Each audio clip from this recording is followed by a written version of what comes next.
Plutara's Day. The guardian of the aged and the elderly. The preserving goddess. She who watches over lost things. Minister Lorem Railen.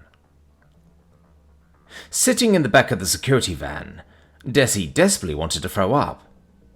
Having just met the Empress's personal, nearly mythical and fully independent judge, jury and executioner on the wrong end of a gun had been the final touch to the evening, but the idea of doing so in that dress really wasn't an option.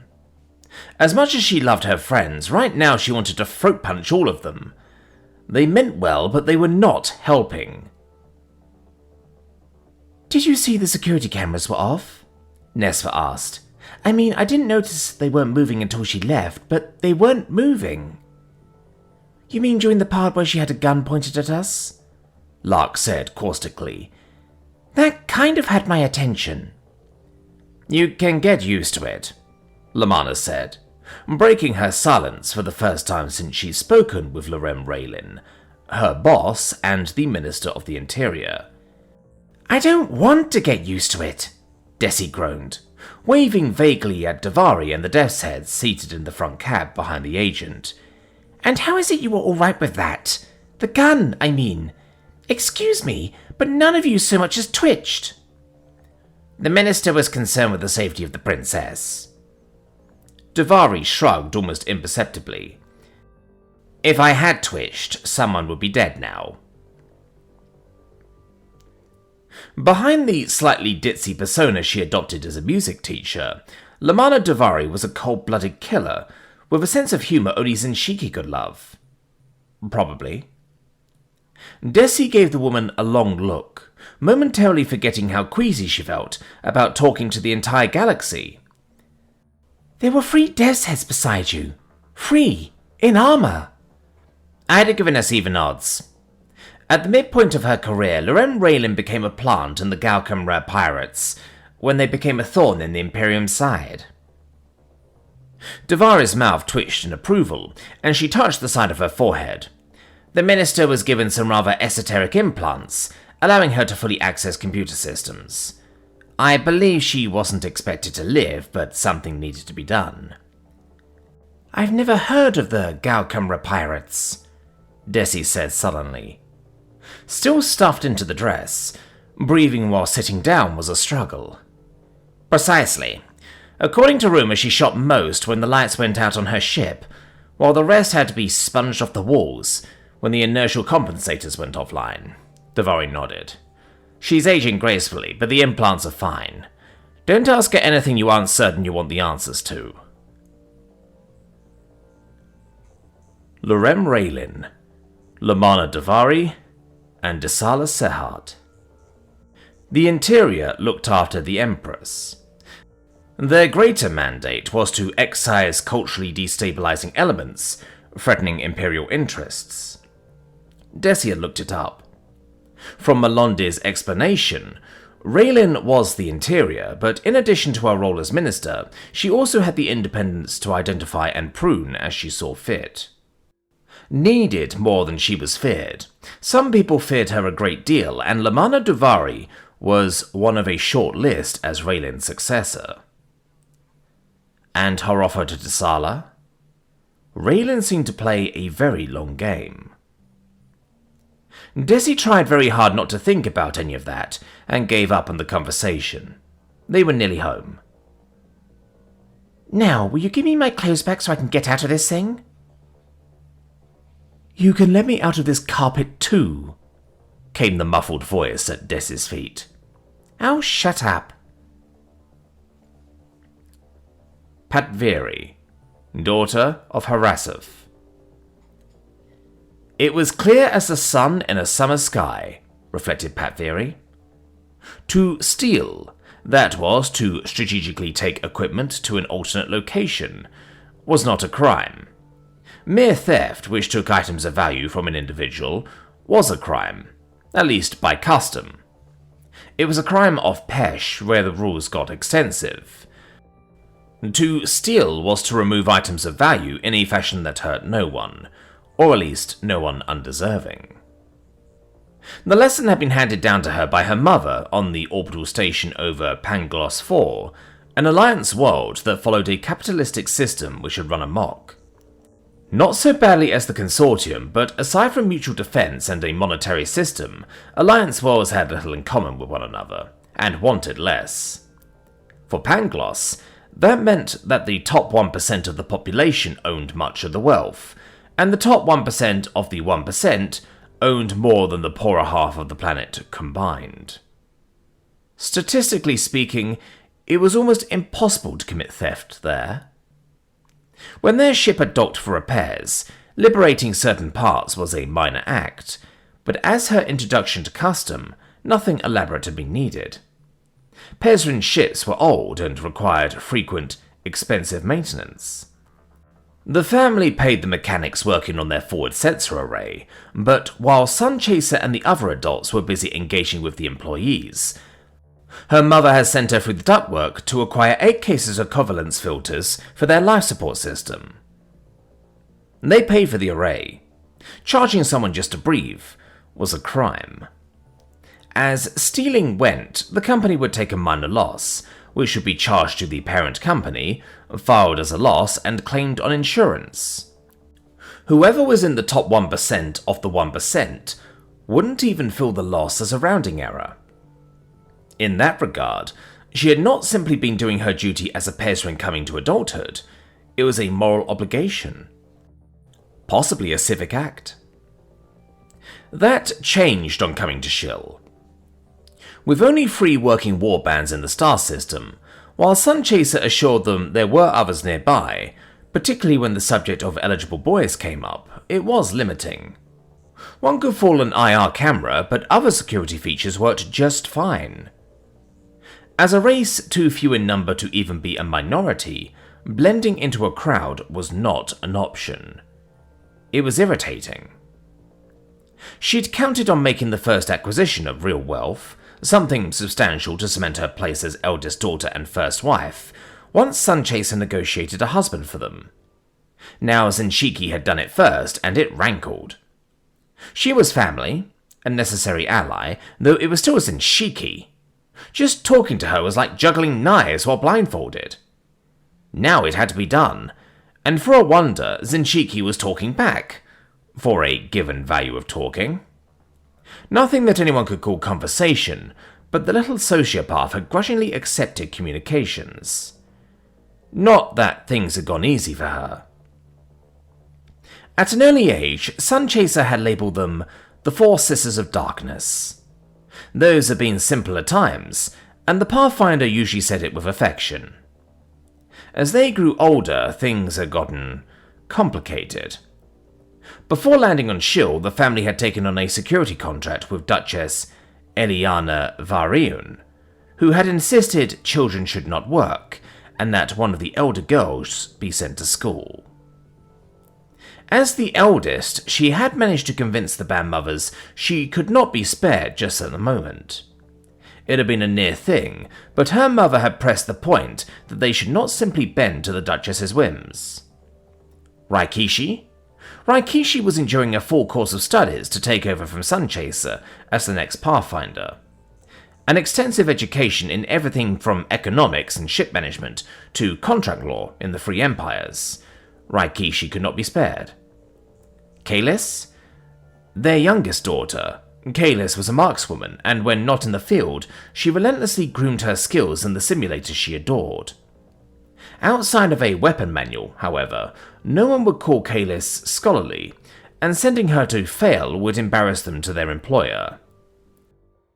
Which left Zinshiki, who'd somehow turned being banished from the warband into an asset by declaring blood rights on the only species even rarer on Shill than Pezrin, a human. She loved her sister, at least to the point that no one else got to kill her, but to go through that and come out with a hakakt and wealth was intolerable. True, she now had a human hakakt. The irony was not lost on her, but Zinshiki had gained more wealth and attained it first. Still, that brought things full circle, and she regarded her hakakt after Tom explained the plan. "No," she said flatly. Tom Steinberg was her hahakt. The term meant so much more than mentor, entailing a vast interplay of customs and responsibilities given and owed, but the effect was often the same. He looked at her, sipped his drink, and arched an eyebrow. "What do you mean, no?" "There's nothing worth stealing there.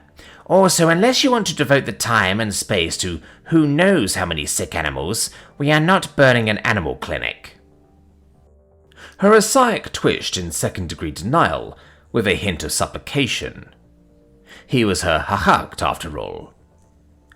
"So, no, we should not do this." "Well, shit. I didn't think of it that way. I keep meaning to get the pups a pet, but I don't think Avi would like me bringing home 20 racing Darviks, much less sick ones." He grimaced, taking another long sip. "Still, Jubba wants a message sent to Lilu Bugosi, and we both want to get paid." "Precisely." Her hahakt could at least be reasoned with, and Patviri fluffed in pleasure. "That is why we should burn her home instead. Also, you saved my life at the harbour, so I wish to do it." Tom mulled it over for a long time, then shrugged. "I'm good with that." Patviri smiled. "Tradition just demanded." Zinshiki, daughter of Maraket. A certain moral flexibility was useful. Zinshiki resolved the matter in her thoughts. The evening was still reasonably young, and after splitting from her sisters, she made her way toward home. But her definition of home had become ambiguous, and that required ethical considerations, since space was fluid to the Pejran mind. Home, in the running tense of the Pejran tongue, was the family ship. In the resting tense, home was her dorm room at the academy, where she spent her existence doing what duty required. In the transitive or lounging tense, home was any room in the hotel where her hahakt and the girls were staying, her spot in the bathroom, or whatever seat she happened to be occupying at the moment. That meant that what you could take from others when at home was also transitive. There were things you could acquire from friends and allies, and things you could not, and as her Vashaget, her allies beyond family, had progressively expanded from only Thomas Warwick to his wives, by the custom of Hahakt Agapa, to his adopted daughter by the same, and then out to the social circle of the other girls, what one could and could not take also became transitive. It was irksome. One simply could not steal from Gekt Torankavash. No, not tolerable grooming partners, and the girls had become more than Gehecht Spalt, allies of convenience. Zinshiki shuddered at the raw imprecision of the Shovanti tongue. They were, in the most basic sense of the word, Gekshran. Friends. There were some things you did from requirement, but not out of obligation. The evening had passed without so much as a speck of blood being shed. Still, you had to keep in practice.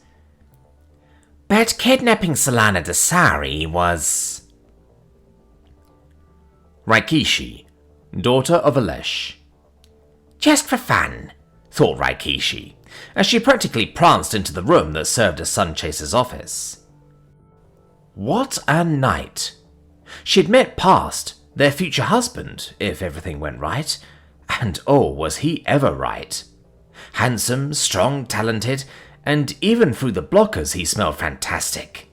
She wanted to rub up against him for a week, and the first thing a Pathfinder did was read the room. Every room, every time. Sunchaser has schooled her features when the door opened. You never let people see what you were thinking if it wasn't to your advantage, but Sunchaser was her hahakt, and the old woman subsided once she saw who it was, looking morosely at her desk. Well, how did it go? Sunchaser asked wearily, leaning forward on her desk and planting her cheek in her hand. Tell me the whole story. How's Mr. Wonderful? Oh, he is. He has training too. I mean, for someone we never worked with, he was good. Smart, not rash. Rikishi started wandering through superlatives that had nothing to do with amazingly fuckable and made herself focus. She was back from a mission, and this was reporting to her Hahakt, who was also her pathfinder. She wanted to bounce around the room in excitement. Instead, she got down to business. Sunchaser, in the room alone, looking morosely at her desk, which had her omnipad, a half-empty bottle of Ice Fang, 2 glasses, both clean, and the dinner set Zenshiki had pilfered. Sunchaser seldom drank, and if the other glass was for her, this was one of those debriefings. Still, she liked to think she had a great relationship with her mentor. Tonight, of all nights, she didn't want to clamp down on how happy she was. Everything went fine. Past was wonderful.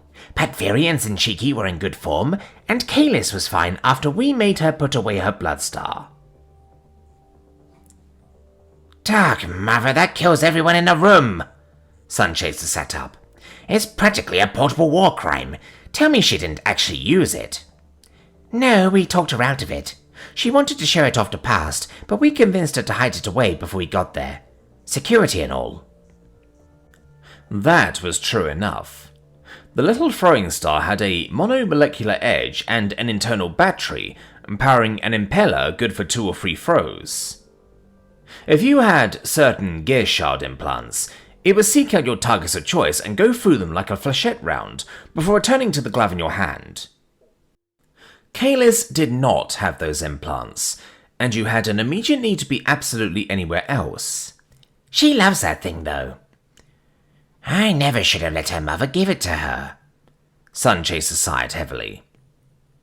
Rikishi couldn't fault her Hahakt's dilemma, particularly as a problem she stood to inherit. Once given, the bloodstar had become her sister's property, and you did not mess with another girl's weapon. On the one claw, no one sane wanted her using it. But he's good then. Well, that's a relief. Pull up a chair. Rikishi sat, watching as Sunchaser poured out a finger of Ice Fang for them both. The drink came from Pesh, and she didn't trot it out unless it was a special occasion. First time out with a future husband. Congratulations, she said as she raised her glass. Rikishi followed through the ritual, and she sipped slowly. Avoiding alcohol was sensible for a pathfinder, and Ice Fang was strong. So why do you look like we just got an overdue bill? Minding the finances was part of a pathfinder's job, and handling bills always got Sunchaser down. The family was kind of destitute, and Shill was where the money was, but it was a desperate gamble, far from Pesh. Like too many Pezran ship homes, theirs had been a patchwork of inadequate repairs. After landing the contract with Duchess Eliana, they were still broke, but their ship was now mostly spaceworthy. Thanks to Zenshiki, they now owned a ranch, but wouldn't be able to work it until their contract was done. By Pezran standards, they had wealth, but in terms of spendable credits, the family was still skint. Sunchaser wore a deeply brooding expression, and she tried cheering up her mentor again. He doesn't even need a dowry. Not like we could afford one. Just look at that. Sunchaser waved vaguely at Zenshiki's prize, the knife and fork resting on her desk. Worth more money than a dozen ships, but only to other Pezran. Here on Shill is just stolen goods, but from a palace, so we can't move it here, even if I had the right to, which I don't. If we took it back to Pesh, the best we get is a hearty thank you, and maybe a finder's fee. That was true enough. The set's value as a cultural treasure only had worth to other Pezran. To any other species, the knife and fork on Sunchaser's desk wasn't much to look at. Is Pesh really that bad? I mean, we could probably stay in orbit while you negotiated something, she asked hopefully. She knew all the stories, but still. Too risky. I love your enthusiasm, but when it comes right down to it, our traditions revolve around don't blow up shit no one can replace. at home, and don't let a single calorie go to waste. You're young, and it's easy to forget that out in the galaxy. Our family was one of the fortunate ones, having the chance to buy a ship and get away. Sunchaser spat. Alliance bitches. It was true. The Alliance came to Pesh pretending to be servants of the Dark Mother, and they'd come with food, but the illusion of divinity lasted all of 2 seconds, once they started robbing the planet blind. After pointed discussions regarding sacrilege, over dinner with the survivors? Well, if you could afford a ship, you left in debt. If you could afford a larger ship, a proper home, you left with a mountain of it. Regardless, you were better off with a ship and your weapons than scraping out a living from meal to meal on Pesh. At least on most days. So, what are you going to do with them? She asked doubtfully, looking them over. I told Zenshiki to pick them up, and that they're valuable antiques. A good gift, but to keep them well out of sight. Maybe break them out for a private dinner. They deserve to be used, Sunchaser grumbled. I also placed a message to the celeb Cloiksh. The Stone Mountains. Raikishi perked up. So, I get to see Uncle Gore? Sunchaser gave her a withering look. You know your father hates you calling him that. Kalis, daughter of Sarah. After packing her blaster away in its charger, Kalis looked herself over in the bathroom mirror, checking her pelt. On reflection, it hadn't been a bad evening out. Alright, they hadn't gotten to eat the Shuvanti girl, and she'd been hungry. It would have been their first meal with their husband-to-be. Alright, he wasn't their fiancé as yet. Sunchaser had to sort things before Pass was theirs, and only Raikishi knew what that meant. When her sister started talking about contracts, it made her head hurt. On the positive side, Past was a catch. He knew his way around a mission. Zenshiki had done them all proud, and she could wait for her turn. And I've got the best tits. Turning back and forth, Calyx examined herself one more time. Despite being the youngest, she was still the tallest, her fur a glossy beige that offset her blue eyes. She'd wait. Waiting was fine. It was good having things to look forward to. And it wasn't a problem that Zenshiki found him. Even if Zenshiki wasn't approachable, she looked up to her big sister. If she was emotionally distant, that was alright too.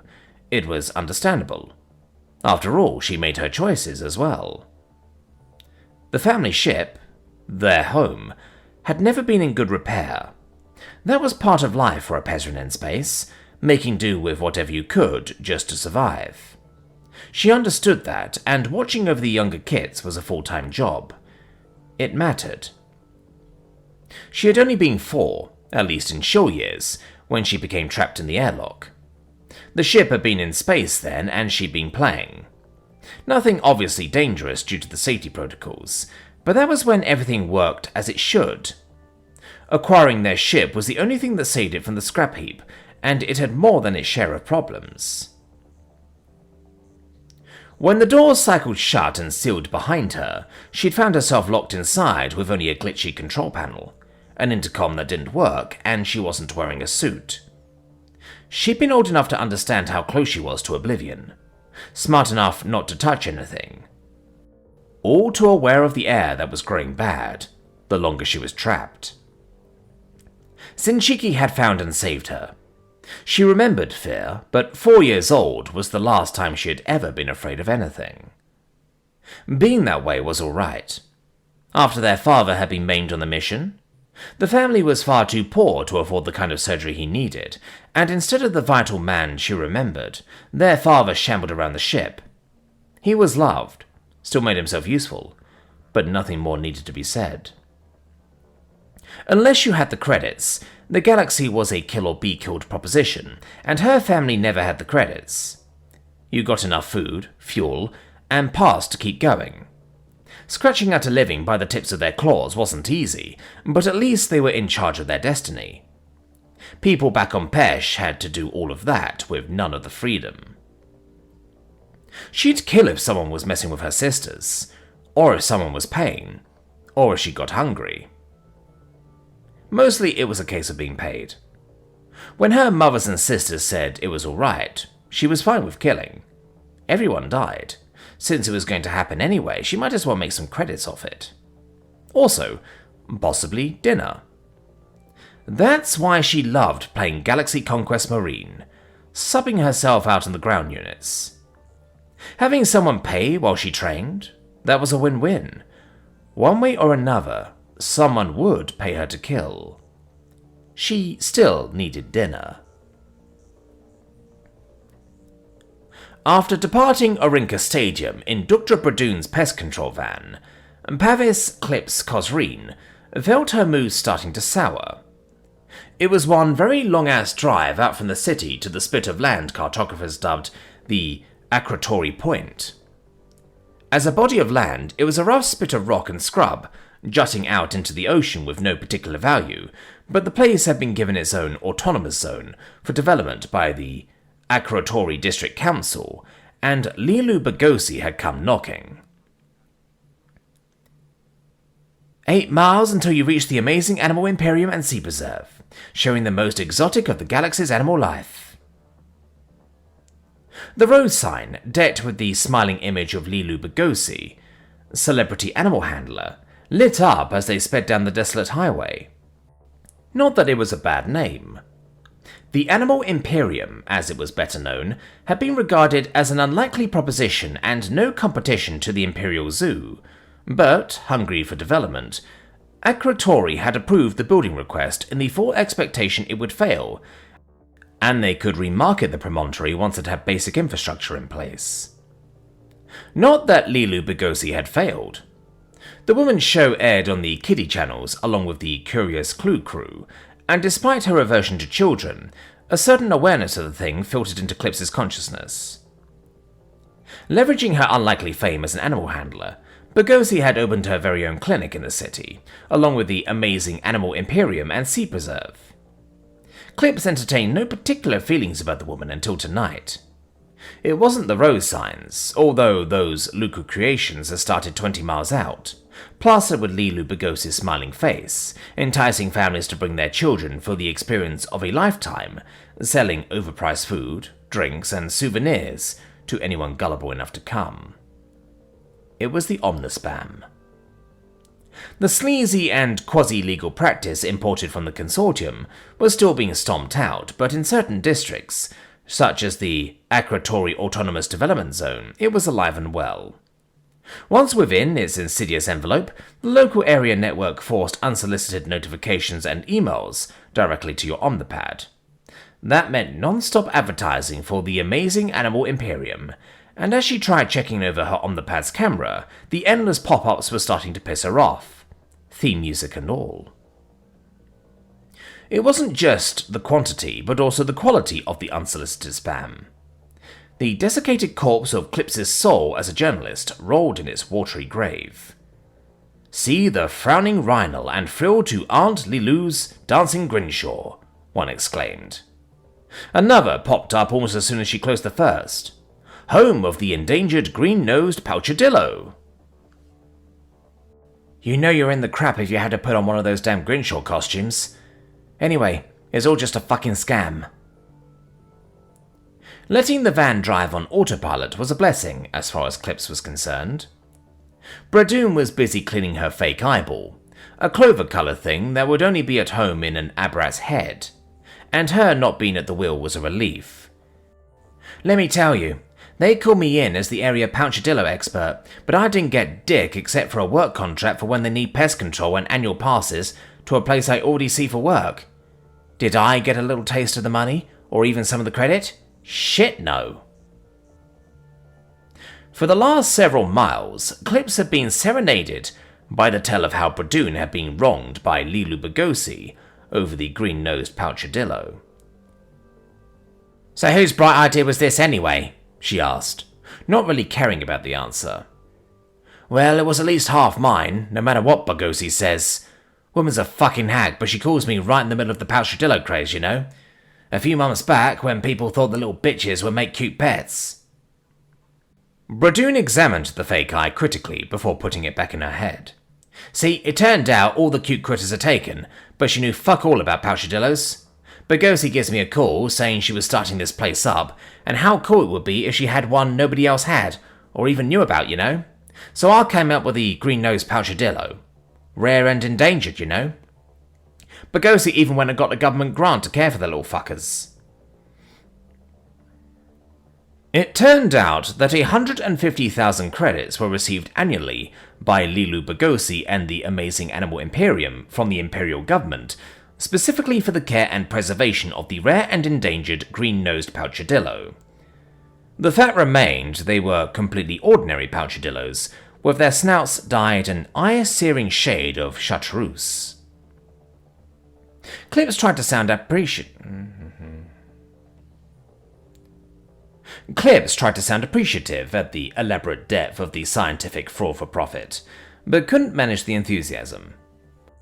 While she didn't like kids, stories that upset children had a low value in her trade. 150 large wasn't enough money to generate attention, and no one would pay her for a picture of a fucking Pouchadillo. 7 miles until you reach the Amazing Animal Imperium and Sea Preserve. Your stop for educational family fun. On finding out where they were going, naturally, Princess Kamordri had loved the idea. The woman probably never got out, and Her Highness had banished all of her security for the drive. Following behind in her private limousine, she was probably having the time of her life, which was just as well. Before finding they were going to a kiddie park, the woman had been in a foul temper. Given how good her kid sister was looking on the newsy shows, it didn't take a genius to guess why. So we'll leave after I take the fucking pictures of Her fucking Highness on this fucking boat, right? Clips's stomach rumbled. The lukewarm bagoon salsa wrap she'd grabbed at the stadium had been greasy, even by her standards, and given her a bad case of gas. Yeah, Duktra nodded, slouching down into the seat. You know, maybe I could put in a word. Get you a gig taking animal pictures out here. Yeah, right. Clips gave her a long look. Thanks for the sarcasm. I don't know. Working up pictures of a princess ship out in the water fishing. You've got a real, whatchamacallit, with a camera, you know. Flair. Fuck you, Duktra, Clips says solemnly. And I mean that sincerely, too. Life at the Amazing Animal Imperium and Sea Preserve was largely transparent to Smoochie the Hawk. Removed from the caverns of his native world and imported to Shill as a tiny male, Lilu Bagosi had optimistically tried to market the juvenile Smoochie as having a happy smile, which belied the fact that when exposed to a depressingly wide number of stimuli, the animal turned into a homicidal eating machine. Unfortunately, one of those stimuli was light, which made showing off Smoochie to tourists a horrendous pain in the ass that cost way too much to keep in the giant seaquarium tank she'd had specially built. As the hawk grew to its full size, merely adding the specific nutrients necessary to properly feed the hawk cost a ton, but getting rid of the monstrosity now could spell a public relations disaster. While alone and unable to reproduce, the legal team at the Amazing Animal Imperium firmly pointed out it was ill-advised to turn Smoochie loose in the ocean, where it would promptly run amok in an orgy of destruction before floating up on a beach, emaciated from starvation due to an improper diet. Further, as the only hawk on the planet, the government might consider withdrawing the annual contribution to the green-nosed Pouchadillo if the Amazing Animal Imperium showed a dearth of attention to the creatures in its care. Bagosi had to admit it would make for disastrous optics. Ignorant of all deliberations, Smoochie spent most of his time laying dormant in the darkness, awaiting the little boat that meant feeding time.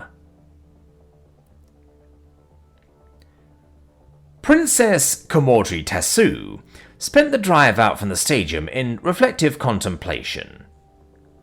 It wasn't a state of mind that came naturally to Camordry, but some things did require real planning. One did not simply materialize the party of the season, any more than one handled an investigation for the interior by snap determinations. Some matters, particularly with persons of sufficient consequence, needed application. One couldn't leave such matters to lesser functionaries, particularly when imparting a personal touch. How? If one applied that to others, should one not apply to that family? Well, but one should, and did. Killa needed to suffer, and she would. Humiliations galore, but that would be later. For tonight, one needed to deal with the tedious process of cleaning up loose ends. That meant removing the problem of Esin Tarvi. Despite her promises that she could get final access, the former Assistant Vizier of Public Affairs had proven inept with adding mint to her sister's evening meal. One could still be done to portray the creature, and she needed to die before any thoughts of conspiracy could arise. That would be tonight, during their return home. How, the press would ask, how did one discover what Tarvi had attempted? Well, and how could one not? She would answer, with a professional serenity. Was one not an exemplary member of the Imperium, serving the Empress? Well, but one was, they would most certainly admit. And you would be right to do so. One would need to give it enthusiasm, a picture of familial dedication. One had to be certain, so one removed one's usual guardians to investigate the matter in private, lest any scandal spread about one's youngest sister. And the desperate gunfight that ensued when she attacked you? They would cry in alarm. Is one not a trained member of the interior? One would say. Surely a pinnacle of modesty. A woman used to rough action, as well as detecting schemes against the Imperium? How could one think otherwise? They would certainly agree. But that was for later. Tarvi could be taken back to the Northern Palace at gunpoint, after she eliminated the one-eyed gardener and her odoriferous accomplice. Once one had the pictures cementing her image as a quiet woman of action, of course. At that point, they became superfluous. With her passes as a staff pest controller, getting their little party into the amazing Animal Imperium and Sea Preserve was nothing at all. Closed for hours, the place emptied out for the night. Bogosi pays shit wages and has skimped on everything when building the place. The only security at night was a measly camera and alarm system that wouldn't even pose a challenge to a skilled operator. Not that it mattered. Using the passes Duktra acquired as a member of staff, the gates opened wide. A stroke of luck had been the princess coming to the stadium in her auto limo instead of an air car. Something about the crowded airspace. Despite the long drive and her bad temper earlier, Princess Camordry Tessu emerged with her aide in surprisingly good humour, looking around the deserted attractions with a childlike innocence. Getting her past the rhino exhibit had been the only real pain in the tits. There was a whole tribe of the dangerous little fuckers behind a glassed enclosure. For the life of her, she could never figure out why they'd been billed as frowning. The other potential headache had been shepherding the three silly bitches into the right building, and on the boat, without rushing them. The last thing she needed was for them to read the signs or pay attention, but thankfully the princess seemed to be in a hurry, so she didn't have to say anything overt. The boat was a tiny little armoured thing, using a remote to ferry dinner onto the dark expanse of the sea aquarium, where Smoochie the Hawk would obligingly devour whatever was dangling on the feed hook.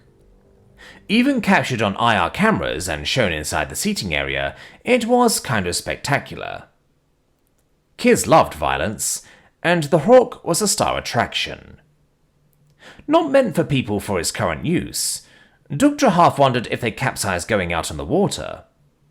Clips would probably have managed some good photographs, and she set up the filters to make it look good.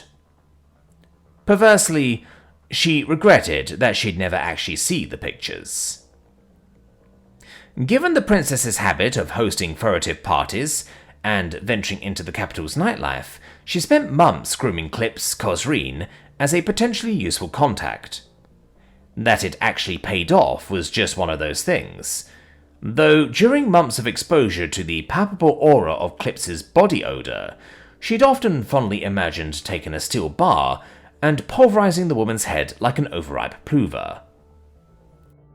All of that was secondary as she waited in the control room, as the trio slid into the middle of the seaquarium and flipped on the stadium lights. All she had to do was watch it happen, take care of some loose ends, and call in the job so she got paid. Dr. Bradoon would cease to exist along the way to the spaceport. Smoochie the Hawk did not disappoint. Clips didn't have time for a scream as the lights came on. She was supposed to be taking night pictures of Comortry fishing, and the lights coming on only ruined the damn shot. With her head glued to the camera, she hadn't seen the water explode moments later, though she felt real alarm as the boat pitched over. Tavi, the whining little shit who moaned all the time, had screamed, albeit briefly. Of Comortry, who'd been struck in a pose by the empty feed hook, there was nothing to be seen. The water frothed a deep azure before settling. Clips would admit that she was overweight, though she hadn't seen a doctor since the last one labelled her as morbidly obese. The bitch didn't know what she was talking about. Despite her considerable girth, it took real stamina to chase someone running for a car to get away. Short bursts of it, at least. That said, while the capsizing boat had pitched her into the water, she'd smacked her head and hip badly against the armoured railing, and both hurt intensely. Using the buoyancy provided by her flab, Clips allowed herself to drift, gathering her wits as she tried to understand what happened. Rather than thrashing about in the water, she lay still and floated. Shilvanti were good swimmers, but it was not something particularly called for by her skill set. The prolonged act of wallowing back to the access hatch seemed like a difficult solution, but seemed her only option. It was only when a long, scaly form cruised by in the water that she started to grow angry. Possibly, it was her adult misconception that the creatures in a children's theme park would be too tame to be dangerous. Regardless, as the long form nudged her body, she flailed out, undeterred by either her chances of actually hurting the thing or her ignorance of its extra 1,000 pounds of raw muscle. Likewise, her concussed brain failed to register that Smoochie the Hawk was far more at home in the water than any Shilvanti. As the creature cruised past and nudged her again, she haplessly failed to connect with one meaty fist. With an angry curse, she spotted a ladder on the side of the tank, and slowly began to paddle in that direction, ignorant of the long form gliding up from beneath her. Her first clue was a long fluke that smacked into the water with a resounding slap before the creature nudged her again, almost pulling her under. Sputtering to the surface, nothing could have prepared her for the sight of the creature as it surfaced, rolled onto its back, and exposed itself, the creature's arousal revealing that it was emphatically male. Panicking and mortified, she floundered towards the distant ladder, unaware of the natural habits of the now sated and extremely loathsome predator. No amount of strength or stamina could have prepared her bloated form for a sexual attack by a fully grown hawk. Yes, many had called her a bottom feeder, and she had screwed people over, yet as a long fin pushed her under for a second and final time, Pavis Clips Cosreen's last thoughts flashed over the course of her life, and the improbability of its end through being fucked to death by a gigantic alien fish. Just after midnight, the start of Killa's Day, the goddess of medicine and healing, the lady of divine salvation, mercy, and hangovers, the patient goddess. Some nights were just made for a good time and quiet reflection with the people you loved. Despite the hard knocks that still occasionally brought him low, tonight was surely one of them. Undeterred by explaining the song from the shower, Tom felt a warm glow of satisfaction as he lounged on the couch with three beautiful women who wanted to be with him, and who he wanted to be with. By the tone of the commentators, Killa had done wonderfully. An unexpected and vibrant call to life by the young princess. A challenge for unity in the Imperium during difficult times, and a credit to the Empress, said others.